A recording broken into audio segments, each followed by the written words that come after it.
big difference in our industry, and more importantly, who's made a big difference in Delaware.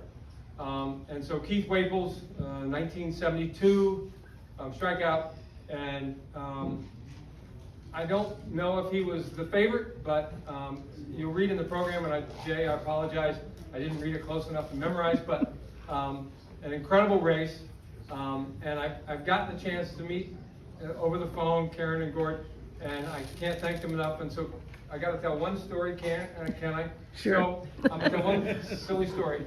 So our daughter is about ready to get married in like 2 weeks, and I'm like, all right, it's not hectic enough, but we'll get through it, and fine. And so she was telling me the story. She said, well, ours was kind of like that, and she said, Karen, it was you. Yes. So Karen was due to get married on the Saturday after the jug. And so Keith comes down, and John Hayes was the trainer and has been driving strikeout all this time. Anyways, he has to come down, and he's pretty much all by himself. Everybody's back home in Canada because they're all getting ready for a wedding 2 days after. And so it's your fault. Yeah. So, anyway, so Keith finishes, and I believe the story goes, he gets in the winner's circle, does his thing, jumps in a car, and he hauls timber north for a wedding on Saturday. He made the rehearsal dinner and all the fun stuff. So I thought that was really cute. But Karen, Gord, one of you come on up, or both of you come on up and say a little. It is my honor to be here tonight to read this proclamation from Delaware County. Whereas Little Brown Jug Joseph Neville Memorial Award recipients are chosen and inducted each year by a panel of international harness racing enthusiasts. And whereas this year's Joseph Neville Memorial Award is awarded posthumously to Keith Waples, driver of the 1972 Little Brown Jug champ Strikeout. And whereas Waples, who is generally regarded as one of the greatest horsemen in the history of harness racing, started his driving career at the age of 12 and retired from driving at the age of 81 with an official record of more than 3,200 wins. And whereas Waples previously has been inducted into Canada's Sports Hall of Fame in 1973, the Canadian Horse Racing Hall of Fame in 1978, and the United States Harness Racing Hall of Fame in 1987. And whereas in 1972, Waples teamed up with fellow Canadian trainer John Hayes Sr. to capture the 27th edition of the Little Brown Jug with Strikeout.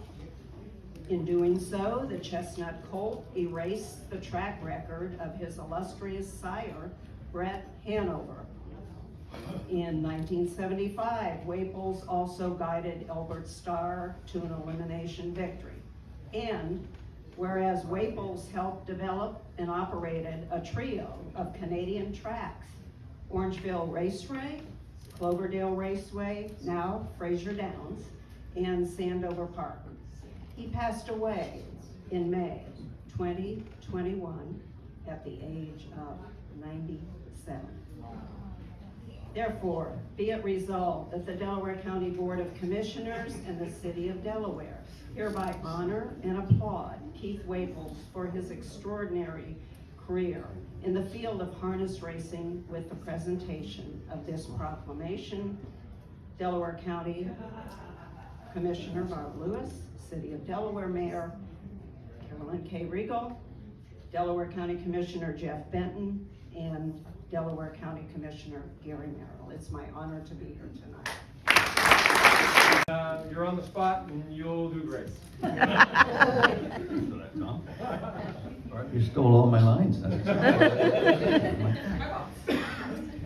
a couple more things here. On behalf of my family, we are both pleased and honored to be here today to accept the Joe Neville Award on behalf of my late father, Keith Waples. As Barb said, he won his first race when he was 12. It was at a fair, and it was raining. We didn't have Curly Smart to look out at the track. It was pretty deep. And his dad, he weighed like 200 and whatever. He was a heavy guy. So he said to Dad, he said, it's pretty deep there. He said, you're a little lighter than me. Jump on there and see what you can do. So that was his first win, and I went from there. So after that, you know, and they were going for like $100. It'd be 3 heats, and you just try to get a piece of that $100. Back in, it was actually 1935. So, you know, to think you could make a living racing horses in 35, it was more of a dream. So to have him come on and win the Little Brown Jug was quite an accomplishment. So like Marv said, my dad passed away last year, at the age of 97. He still owned 2 racehorses. At the age of 96, he bought a yearling for $92,000. If you go through the sales records, there's not that many people that are 96 are buying yearlings. You could say he was in it for the long haul. So I remember back when, well, it was 50 years ago, actually this week, when Strikeout won here, and the interviewers were approached Mr. Hayes, Mr. John Senator, we referred to him because he was quite outspoken, a very positive guy. So the reporter says, Mr. Hayes, what do you think of your Colts' chances here today? Well, I'll tell you, we got the best damn horse in the race. We got the best driver from Canada. We didn't come here to run for governor. We came here to win the Little Brown Jug, and that's what we're going to do. I can only imagine if my father was standing beside him.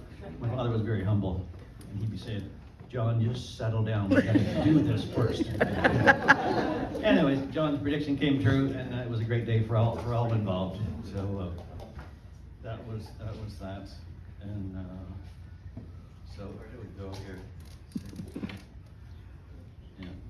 So if I could right now make a phone call to my father upstairs, I know he wouldn't say much, but he would say, you better thank those folks that made this happen. So again, from behalf of my family and my father, we thank you sincerely, whoever voted and nominated my father for the Joe Neville Award for 2022.